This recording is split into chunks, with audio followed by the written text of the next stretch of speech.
इब्तिदा है रब जलील के बाबरकत नाम से जो दिलों के भेद खूब जानता है। सामाईन और नाजरीन को मोहम्मद आमिर हजूर का सलाम कबूल हो। प्यारे दोस्तों, एक वाक़या आपके सामने पेश कर रहा हूँ, तवज्जो से सुनेंगे तो इंशाल्लाह बहुत ज़्यादा लुत्फ़ हासिल होगा। एक बुज़ुर्ग थे, उनको ना उनकी बेगम साहबा ने फरमाइश की कि आज मेरा दिल कर रहा है कि मैं गोश्त खाऊं, तो आप मेहरबानी करें मेरे लिए कहीं से गोश्त ले आए। बुजुर्ग की जेब में पैसे नहीं थे। उन्होंने सोचा कि मेरी साबिर और शाकिर बीवी है, कभी इसने फरमाइश नहीं की, आज इसने फरमाइश की है तो लिहाजा इसकी फरमाइश को पूरा करना चाहिए।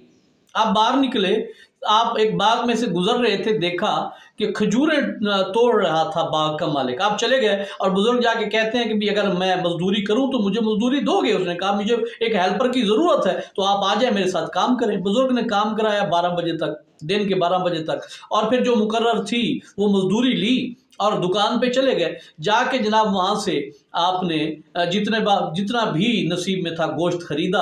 अब गोश्त वो लेके वापस कोई शापर या कपड़े में लिपटा हुआ किसी थैली में आप लेके वापस आ रहे थे, तो रास्ते में एक जगह एक चील अचानक झपटी। उसने बुजुर्ग के हाथ से वो शापर या वो थैला गोश्त वाला छीना और उड़ के जाके दरख्त पे बैठ गई।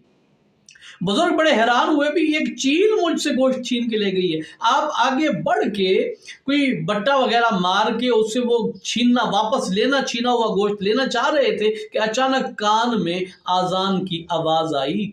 तो उन्होंने सोचा कि अगर ये गोश्त मेरे नसीब में या मेरी बेगम के नसीब का होता तो एक छोटा सा परिंदा मुझसे छीन के ना ले जाता, ये हमारे नसीब का ही नहीं था। अब मैं गोश्त के पीछे लग के अपने मालिक की याद को तो नहीं ना बुला सकता, मालिक के जिक्र को, इबादत को, हक के बंदगी को अदा करने से तो नहीं ना रोक सकता। आप चुप करके मस्जिद में चले गए, वुजू बनाया, नमाज जोर, सुकून और तसल्ले के साथ पढ़ी, और नमाज पढ़ने के बाद ये बुजुर्ग वापस, अब जब मस्जिद से बाहर निकले ना, तो बोझल कदमों से, भी दिल में था अभी बेगम ने पहली दफ़ा गोश्त खाने की फरमाइश की, तो अब अगर पूरी नहीं होगी तो ज़ाहिर बात है बेगम का दिल में भी आएगा, भी एक फरमाइश की थी वो पूरी नहीं हो सकी। तो आप ना इसी बोझलपन के साथ चलते हुए आप अपने घर चले गए। जब आप घर में पहुंचे तो जाके बैठे ही थे, बेगम ने सामने जब खाना रखा तो देखते हैं कि आज तो सालन गोश्त का बना हुआ था। बड़े हैरान होके बेगम को आवाज़ देते हैं, बीवी इधर आओ बात सुनो। अब बेगम साहब आ गई।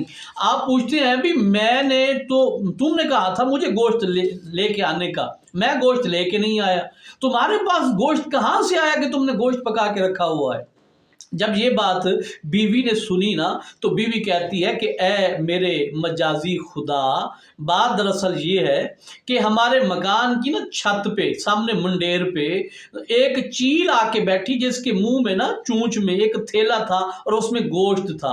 दूसरी चील ने जब देखा तो वो उसने इस पहली चील पे झपट्टा मारा, दोनों आपस में लड़ने लगी गोश्त के लिए। गोश्त का थैला नीचे गिरा, दोनों चीलें उड़ गई।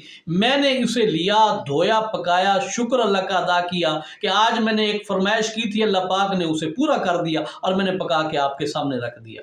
जब बुजुर्ग ने बीवी की जुबानी ये बात सुनी ना, तो आप फौरन खड़े हुए, आसमान की तरफ निगाह बुलंद की, मालिक को मुखातिब करके अल्लाह रब्बुल आलमीन की बारगाह में अर्ज करते हैं, या अल्लाह वाकई तेरा वादा बिल्कुल सच है और हक पर मबनी है। क्या कि जो तुझे नहीं ना भूलता फिर तू उसे कभी नहीं भूलता, जो तुझे नहीं भूलता तू उसे कभी नहीं भूलता। देख आज मैंने गोश्त को छोड़ा और टाइम पे तेरी इबादत करने के लिए मस्जिद में चला गया। जब मैं तुझे नहीं भूला तो फिर ये किस तरह हो सकता है कि तू मुझे भूल जाए? तो प्यारे दोस्तों, इस वाक़े का यही पैगाम है कि आप अपने मालिक को न भुलाएं, मालिक को हर वक्त पे, टाइम पे आप याद करें, इबादत करें, जिक्र करें, और फिर आप देखेंगे कि आपका मालिक भी आपको कभी भी किसी भी हाल में तन्हा नहीं छोड़ेगा। उम्मीद करता हूँ ये वाक़या बहुत सारे लोगों की इस्लाह का जरिया बना होगा। अपनी राय से जरूर आगाह कीजिएगा। बहुत जल्द एक नए वाक़े के साथ, एक नए मौजू के साथ नई वीडियो में आपके सामने दोबारा हाजिर होगा। तब तक के लिए इजाजत दीजिए। अस्सलामु अलैकुम वरहमतुल्लाहि वबरकातुहू।